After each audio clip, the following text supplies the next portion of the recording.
আসসালামু আলাইকুম, কেমন আছো তোমরা সবাই? আজকে তোমাদের সাথে বহু বছর পর একটা গরিবের রেসিপি শেয়ার করতে আসছি। এখানে আমরা যারা গরিব প্রো ম্যাক্স আর্টিস্ট আছি তাদের জন্য এই ভিডিওটা খুব হেল্পফুল হবে। অবশ্যই লাস্ট পর্যন্ত দেখবা। আজকে আমি তোমাদের সাথে খুবই ইজি ওয়েতে জেসো বানানো শেখাবো। এখানে আমি প্রথমেই হোয়াইট অ্যাক্রিলিক কালার নিছি। সরি, হোয়াইট অ্যাক্রিলিক কালার না, এটা ফেভিকলের আইকা। যাই হোক, এখানে আমি 2.5 চামচের মতো ফেভিকলের আইকা নিছি। নেক্সট আমি এখানে হাফ টেবিল চামচের মতো হোয়াইট অ্যাক্রিলিক কালার নিছি। এটা তো আমাদের কি খুবই এক্সপেন্সিভ একটা জিনিস, আর খুব তাড়াতাড়ি শেষ হয় এই কালারটা। তারপরে আমি এখানে একটা নর্মাল টেলকাম পাউডার নিছি। এগুলোকে পানির সাহায্যে মিক্স করে নিব।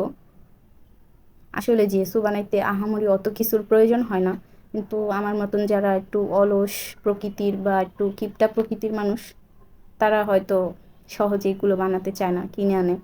না সরি, কিপটারা কিনে আনে না, কিপটারা বানায়। যাই হোক, এগুলো আমরা বাজার থেকে কিনতে গেলে মিনিমাম 500 টাকা আমাদের খরচা করতে হবেই। এই জেসো খুবই প্রয়োজনীয় একটি উপাদান আর্টিস্টদের জন্য, কারণ ক্যানভাস যদি সুন্দর ফিনিশিং না আসে, আর্ট করেও কখনোই প্রফেশনাল লুক পাওয়া যায় না। যাই হোক, এখানে আমার অনেক কষ্টের পর ফাইনালি, মানে এটা মিক্স করতে অনেক টাইম লাগছে, জেসোটা হয়ে গেছে। এখন আমি এখানে একটা ক্যানভাস প্যালেট নিছি। এখানে আমি অ্যাপ্লাই করে দেখাচ্ছি। হয়তো বাজারের তুলনায় একটু পাতলা হয়েছে, তারপরেও কোনো ব্যাপার না। 2 কোট করলেই সুন্দর একটা ফিনিশিং লুক পাওয়া যায়, একেবারে প্রফেশনালি হয়। আমি মোটামুটি 18-20টা ক্যানভাসের উপর এই জেসোটা অ্যাপ্লাই করছি। তারপরও অনেকখানি জেসো রয়ে গেছিলো। এই তো আমার রাখা সেই এক্সরে রিপোর্টের একটা টুকরা দিয়ে আমি অ্যাপ্লাই করে দিচ্ছি। এটা দিয়ে অ্যাপ্লাই করতে খুব সুবিধা হয়, পুরোপুরি সমান হয় সব জায়গায়।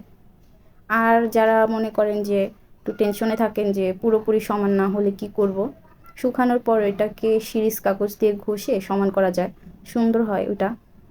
এই তো ফাইনাল লুক কেমন লাগছে অবশ্যই কমেন্টে জানাবেন। আর নেক্সট ভিডিওতে আপনাদের সাথে একটা টেক্সচার আর্টের পেন্টিং শেয়ার করবো ইনশাআল্লাহ।